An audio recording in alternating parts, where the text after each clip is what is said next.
ओम का उच्चारण करेंगे अर्थ और भावना को बनाते हुए।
समादरणीय धार्मिक सज्जन वृंद, वंदनीय मातृशक्ति।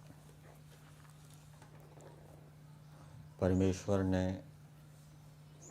मनुष्यों के कल्याण के लिए, सुख के लिए, हित के लिए वेदों का ज्ञान दिया। वेद शब्द विद धातु से बनता है और विद धातु के अनेक अर्थ किए गए हैं। वेद सत्तायाम, जिसको पढ़कर मनुष्य विद्वान बनते हैं। यदि परमेश्वर वेदों का ज्ञान न देता तो कोई भी मनुष्य विद्वान नहीं बन सकता था। विदलिरी लाभे धातु से बनता है वेद शब्द, जिससे मनुष्य सब सुखों को प्राप्त करते हैं। यदि परमेश्वर वेदों का ज्ञान न देता तो मनुष्य सभी सुखों को प्राप्त नहीं कर सकते थे। वेद विचारने धातु है, उससे भी वेद शब्द बनाया जाता है, जिससे मनुष्य सत्य असत्य का विचार करने में सक्षम होते हैं, सत्य असत्य को जानने के योग्य बनते हैं। तो ये वेद परमेश्वर ने 4 मनुष्यों को प्रदान किए। यजुर्वेद के अंदर कर्मों की प्रेरणाएं दी गई है।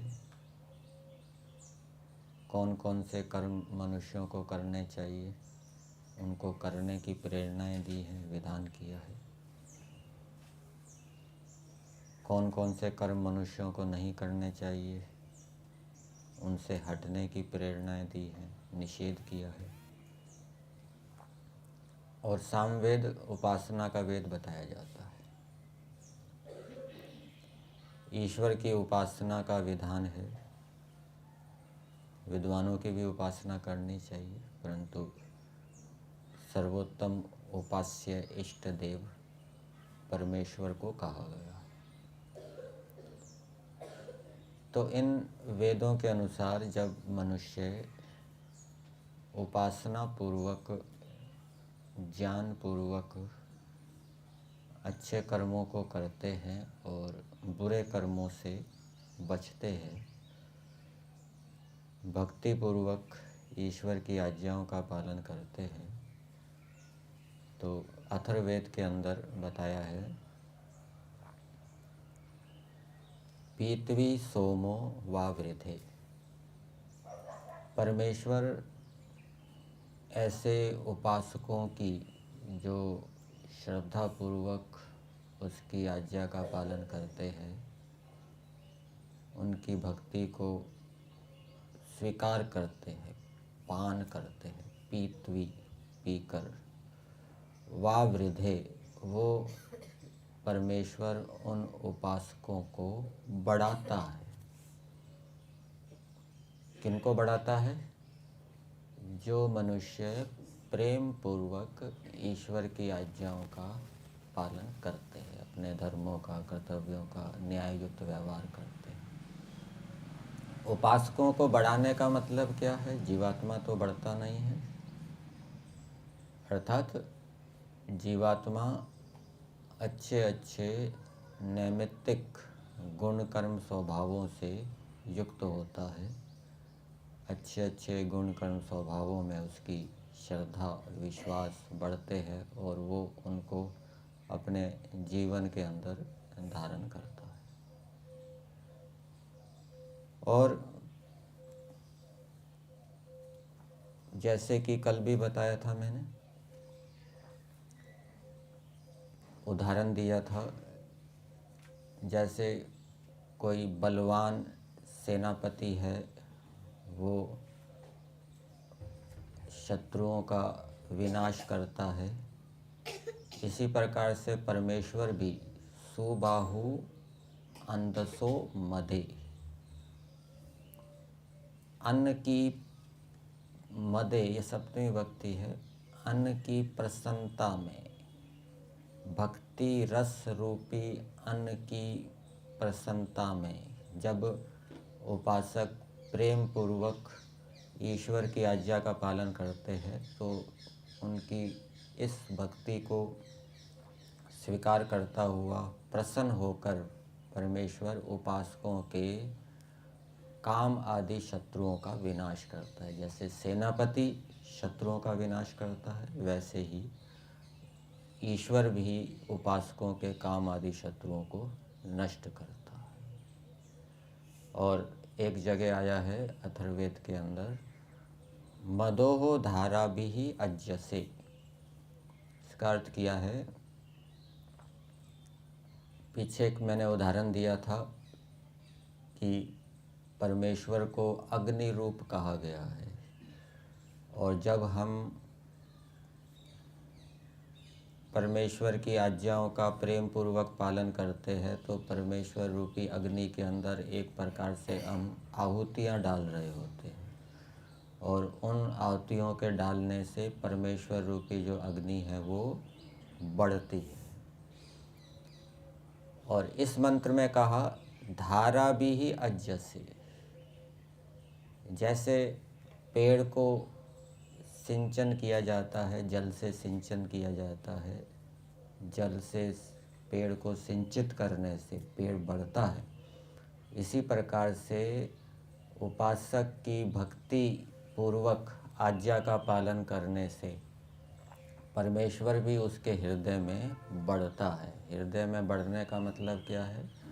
उसके जो गुण कर्म स्वभाव हैं वो बढ़ते हैं, उपासक की विद्या बढ़ती है, उपासक का ज्ञान बढ़ता है, अनेक क्षेत्रों में जो उसको संशय होता है, भ्रांतियाँ होती है, वो दूर होती है और वो तत्व ज्ञान की ओर बढ़ता है। और एक उदाहरण वेद के मंत्र के अंदर और दिया है, जैसे सूर्य उदित होता है, सूर्य के उदित होने पर क्या होता है? अंधकार दूर हो जाता है, प्रकाश होता है, सब वस्तुएं दिखाई देने लग जाती है, ज्ञान होने लग जाता है।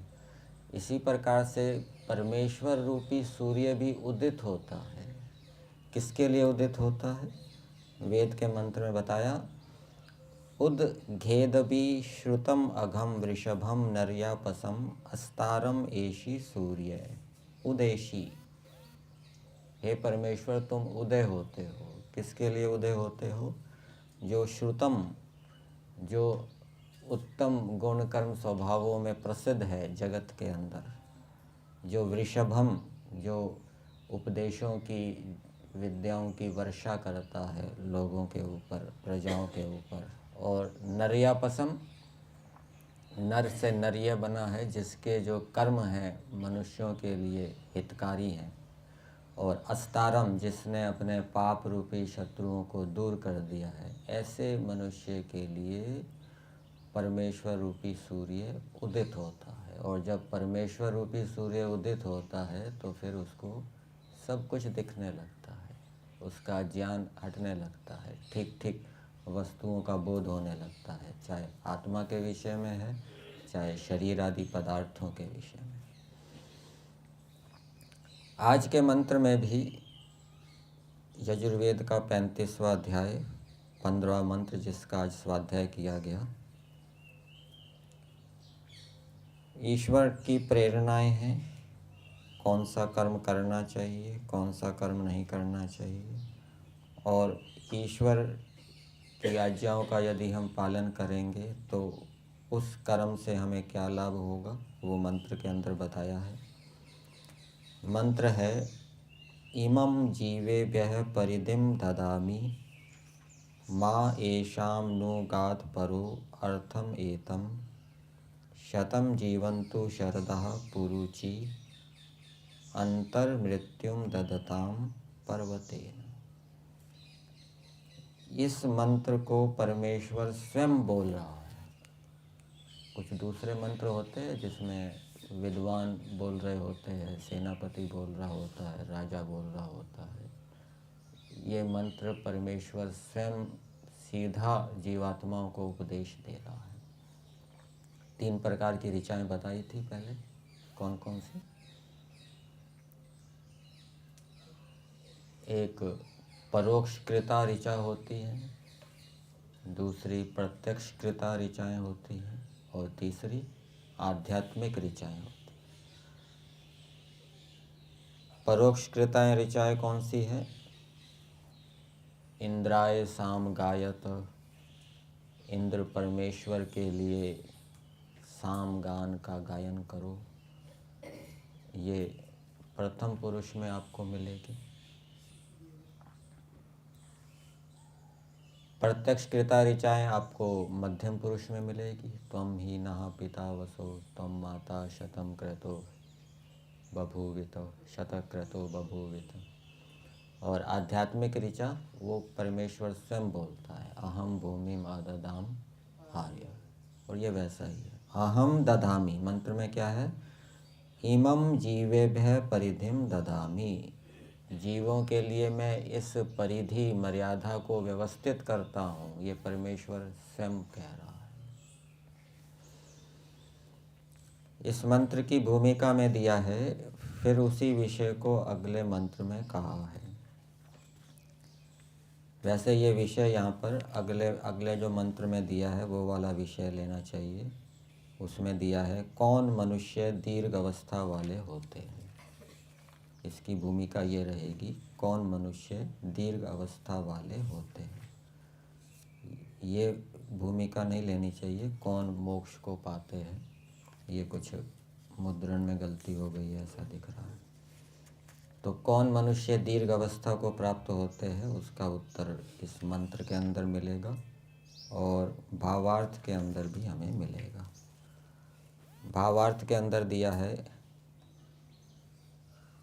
हे मनुष्यों, जो लोग परमेश्वर ने नियत क्रिया की धर्म का आचरण करना और अधर्म का आचरण छोड़ना चाहिए, इस मर्यादा का उल्लंघन नहीं करते। यद्यपि मंत्र के अंदर दिया है कि किसी के भी पदार्थ को हमें अन्यायपूर्वक नहीं लेना चाहिए, वो एक धर्म का एक विभाग है, अंश है।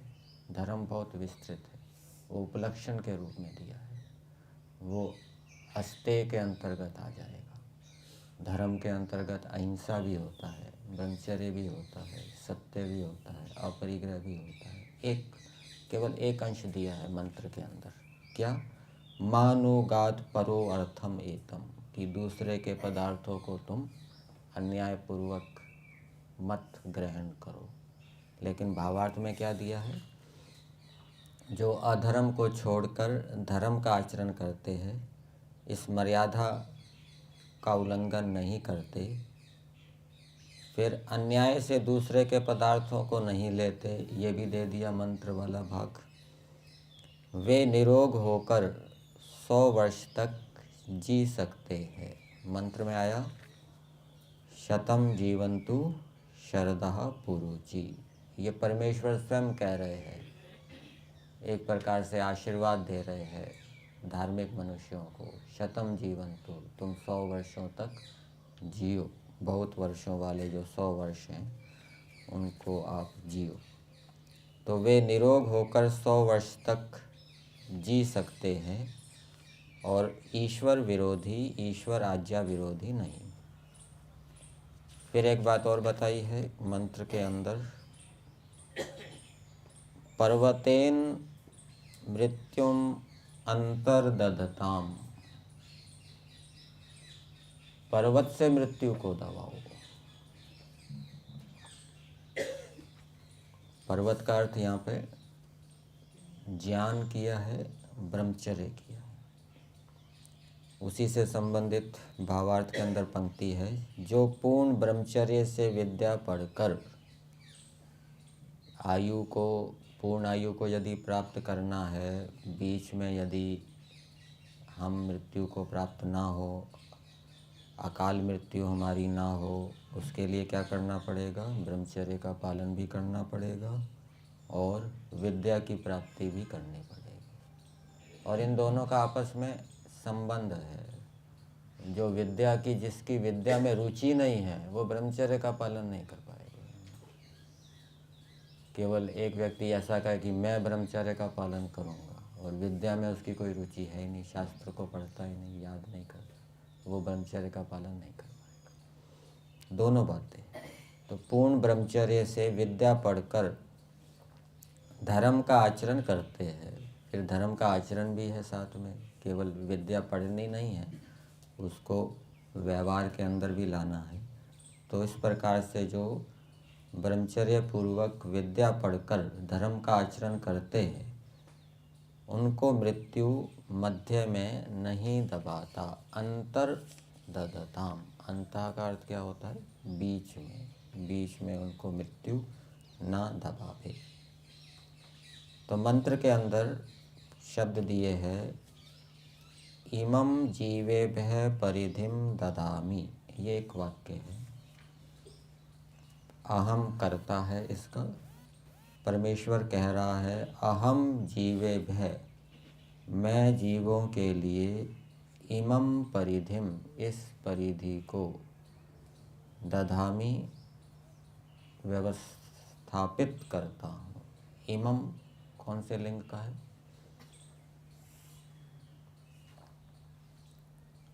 इमं शब्द कौन सा, कौन से शब्द का रूप कौन से लिंग में?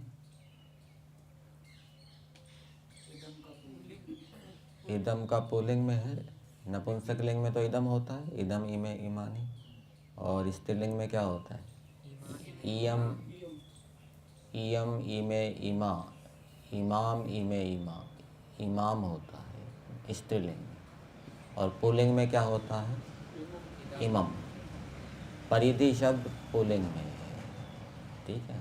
जैसे समाधि शब्द भी योग दर्शन के अंदर आया था, सच सार्वभौमा चित्तस्य धर्मः, समाधि पुल्लिंग में आया था, परिधि भी पुल्लिंग में है। तो इस परिधि को जीवों के लिए मैं व्यवस्थापित करता हूँ। जीव किसको कहते हैं? जीव शब्द, जीव प्राण धारणे धातु से बनता है। जो प्राणों को धारण करता है उसको जीव कहते हैं। एक जीव की प्राण शक्ति अपनी स्वाभाविक होती है, वो बहुत बहुत कम होती है। उससे वो पलटी भी नहीं खा सकता, कुछ देख भी नहीं सकता, जान भी नहीं सकता। और एक प्राण शक्ति उसको तब मिलती है जब वो शरीर के अंदर आता है। शरीरगत प्राण शक्ति, शरीरगत प्राण शक्ति के साथ जब जुड़ता है तब वो गति कर सकता है, कुछ कर सकता है, कुछ देख सुन सकता है। तो उस शक्ति को भी वो धारण करता है, ठीक है। एक अपनी शक्ति को धारण तो कर ही रहा है, और जब वो शरीर के अंदर आता है तो वो ईश्वर प्रदत्त प्राण शक्ति को वो धारण करता है और उससे वो इधर उधर जा आ सकता है। जिसको एक उदाहरण से समझ सकते हैं, जैसे कोई ड्राइवर है, वो ट्रक चला रहा है, ड्राइवर केवल अपने बलबूते पर बड़े बड़े भार उठाकर एक स्थान से दूसरे स्थान तक नहीं ले जा सकता, उसमें इतनी शक्ति नहीं है। परंतु जब उसकी शक्ति ट्रक की शक्ति से जुड़ जाती है, वो उस ट्रक को चलाता है, तो वो बड़े बड़े भार को भी इधर उधर ले जाता है। तो जीव प्राण को धारण करने वाला है, जीवे भय, ऐसे जीवों के लिए। कौन से जीव आएंगे? यहाँ मनुष्यों के लिए आएंगे, दूसरे प्राणियों के लिए तो ईश्वर ने कोई ये मर्यादा स्थापित की नहीं कि अन्यायपूर्वक तुम दूसरे के पदार्थ का हरण ना करो। तो इमम जीवे भय परिधिम ददामी, परिधि का अर्थ किया है मर्यादा। परिधि वैसे किसको कहते हैं? किसी वस्तु का जो चारों ओर का घेरा होता है उसको परिधि कहते हैं, बाउंड्री। ठीक है, यहाँ पे परिधि का अर्थ किया है मर्यादा। ठीक है, बाउंड्री को तोड़ा नहीं जाता, बाउंड्री के अंदर अंदर कार्य किए जाते हैं। ठीक है ना, बाउंड्री के अंदर अंदर पेड़ बगीचा लगाएंगे, खेती करेंगे, बाउंड्री को तोड़ेंगे नहीं, उसको बचाया जाता है, उसको छुआ नहीं जाता। इसी प्रकार से ये मर्यादा है। क्या मर्यादा ईश्वर ने स्थापित की है? माँ गाद नु अपरो अर्थम एतम, पदार्थ में इसका अर्थ दिया है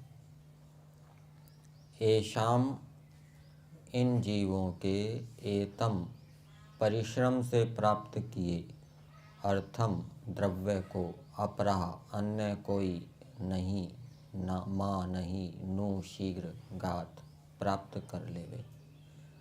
अर्थात दूसरों ने जो परिश्रम से धन प्राप्त किया है उसको कोई दूसरा ना प्राप्त कर लेवे, अर्थात अन्यायपूर्वक प्राप्त ना करे। ये मर्यादा है।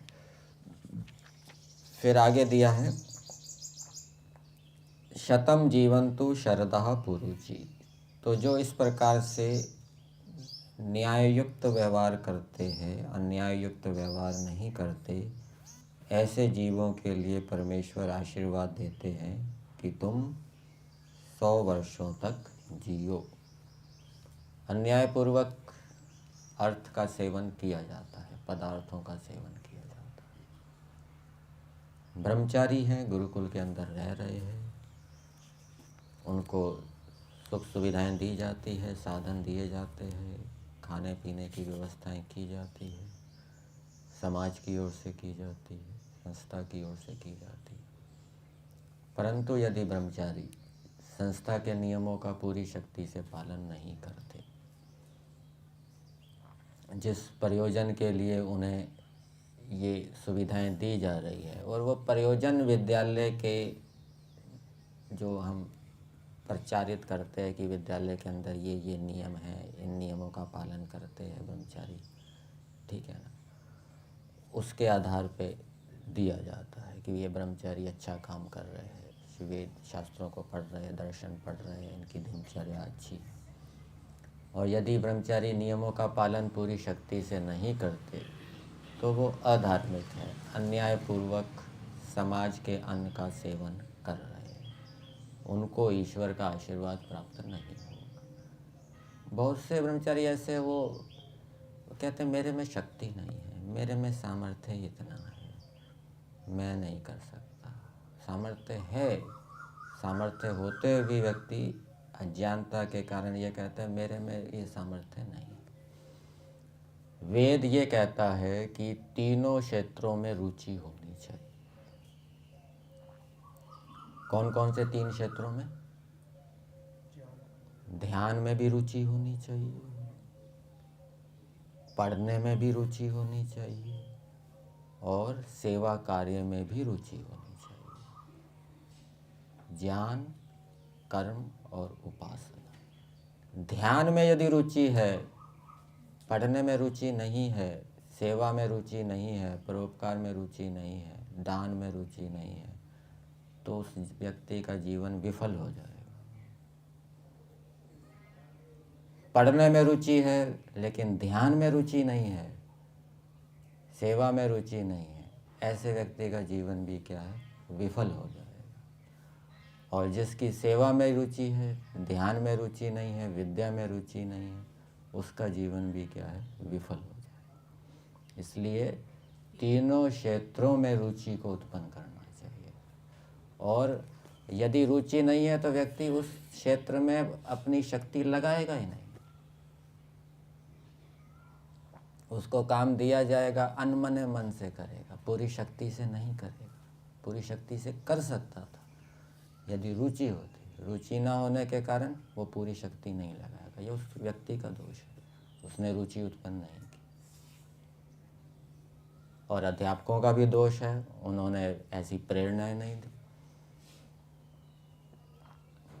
तो इस कारण से फिर विफलता को प्राप्त करेगा। अच्छा तो लगेगा उसको, लेकिन वो अपनी हानि कर रहा होगा, सुख का जो मूल है उसको नष्ट कर रहा होगा। तो तीनों क्षेत्रों में रुचि होनी चाहिए, तब व्यक्ति धार्मिक बनता है और ईश्वर का आशीर्वाद प्राप्त करता है। फिर अंत में दिया पर्वतेन मृत्युम अंतर्दधताम। अंतर को ददताम के साथ जोड़ेंगे। पर्वत से मृत्यु को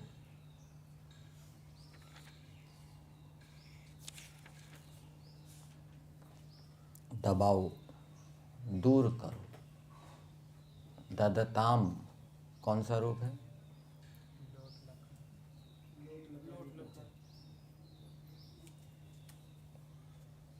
लोट लगा।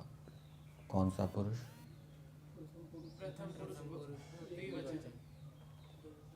प्रथम पुरुष द्विवचन। लेकिन यहाँ पर संस्कृत भाग में इसका अर्थ किया है धारयन्तु। ठीक है ना? ये मृत्युम धारयन्तु, पर्वतेन मृत्युम धारयन्तु। पर्वत से मृत्यु को धारण करो, दूर करो। प्रथम पुरुष का बहुवचन दिया है। ठीक है, वैसे ये होना चाहिए मध्यम पुरुष, यहाँ व्यत्यय होना चाहिए। तो पर्वत किसको कहते हैं? पर्वत किसको कहते हैं? निरुक्त के अंदर आता है पर्वत पर्ववान भवति। जैसे धनवान होता है, बलवान होता है, ऐसे ही पर्ववान, धनवान धन वाले को, बलवान बल वाले को, पर्ववान पर्व वाले को क्या कहते हैं? पर्वत। पर्व वाले को क्या कहते हैं? पर्वत। और पर्व का क्या मतलब है? पर्व शब्द के अनेक अर्थ किए जाते हैं। शिला को भी पर्व कहते हैं, शिखर को भी पर्व कहते हैं, और संधि को भी पर्व कहते हैं। ठीक है, तो जो पर्वत शिलाओं वाला है, शिखर वाला है, संधि वाला है, उसको क्या कहेंगे? पर्वत। लेकिन यहाँ पर पर्वत का अर्थ क्या किया है? ज्ञान और ब्रह्मचर्य। ब्रह्मचर्य का भी शिखर होता है, सबसे ऊंचे स्तर का ब्रह्मचर्य होता है। उसको कौन सा ब्रह्मचर्य कहते हैं? आदित्य ब्रह्मचर्य। अलग अलग स्तर होते हैं। ठीक है ना? ज्ञान के भी अलग अलग स्तर होते हैं। सबसे ऊंचा ज्ञान भी होता है। कौन सा? 100% तत्व ज्ञान, सबसे ऊंचे स्तर का ज्ञान।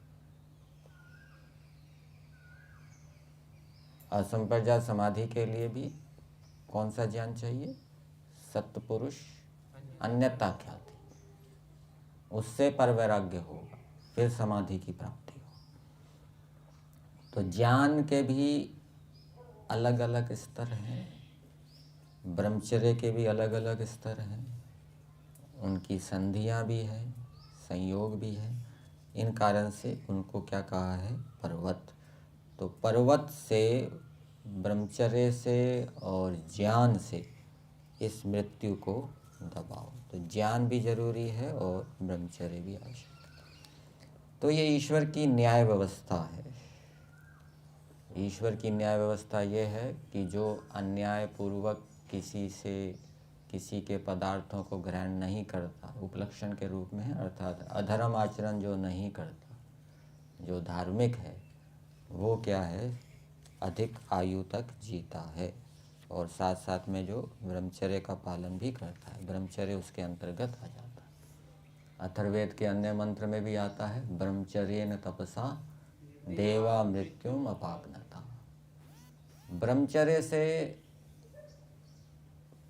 ब्रह्मचर्य प्रतिष्ठायाम वीर्य लाभ, शरीर और आत्मा का बल बढ़ता। शरीर का बल बढ़ेगा तो क्या होगा, कीटाणु तो सारे वातावरण में भरे हुए हैं, बताते हैं, शरीर के अंदर भी कीटाणु भरे हुए हैं। यदि ब्रह्मचर्य का पालन नहीं करेगा तो प्राण शक्ति, रोग प्रतिरोधक शक्ति कम हो जाएगी, रोगी हो जाएगा, अनेक रोग लगेंगे। और यदि ब्रह्मचर्य का पालन करेगा तो प्राण शक्ति मजबूत रहेगी, बलवान रहेगी, और वो जो रोगाणु है, कीटाणु है, वो अपना काम नहीं कर पाएंगे। ठीक है ना। शरीर के अंदर भी होती है श्वेत रक्त कणिका, वो क्या करती है, वो रोगाणुओं को दूर करती है। तो ये ब्रह्मचर्य से लाभ होता है। और जो धर्म का आचरण नहीं करता वो भयभीत रहेगा। एक भय लज्जा शंका भी होती है ना ईश्वर की ओर से। तो ऐसा बताते हैं कि जब व्यक्ति गलत कार्य करता है, किसी से ईर्ष्या द्वेष करता है, तो भय आदि होते हैं, और भय से शरीर और मस्तिष्क की जो शक्ति है वो क्षीण होती है। निर्भयता हो गई तो शरीर और मस्तिष्क की शक्ति का क्या है, विकास होगा, और उससे उसकी आयु अधिक होगी। ये ईश्वर की न्याय व्यवस्था है, और यह ईश्वर की न्याय व्यवस्था सारे ब्रह्मांड के अंदर व्याप्त है, केवल इसी पृथ्वी के ऊपर नहीं। इस ब्रह्मांड के अंदर जितनी आकाश गंगाएं हैं, जहाँ जहाँ मनुष्यों की सृष्टि है, और तीनों कालों में ये विद्यमान रहती है। एक अथर्ववेद के अंदर एक मंत्र आता है, अंकुशः दीर्घः अस्तु। ईश्वर का जो अंकुश है, अंकुश का अर्थ किया है वज्र, न्याय व्यवस्था, वो दीर्घ है, अर्थात सारे ब्रह्मांड के अंदर व्यापक है, तीनों कालों में व्याप्त है। ऐसा नहीं है कि आज ईश्वर न्याय कर रहा है, कल नहीं कर रहा है। तो इस प्रकार से हमें ईश्वर की न्याय व्यवस्था को जानते हुए, अच्छे कर्मों का फल जानते हुए, बुरे कर्मों के बुरे फल को जानते हुए, अच्छे कार्यों में रुचि करते हुए, हमें अच्छे कार्य करते हुए आयु को बढ़ाना चाहिए। ये मंत्र की प्रेरणा है। यहीं तक रखते हैं।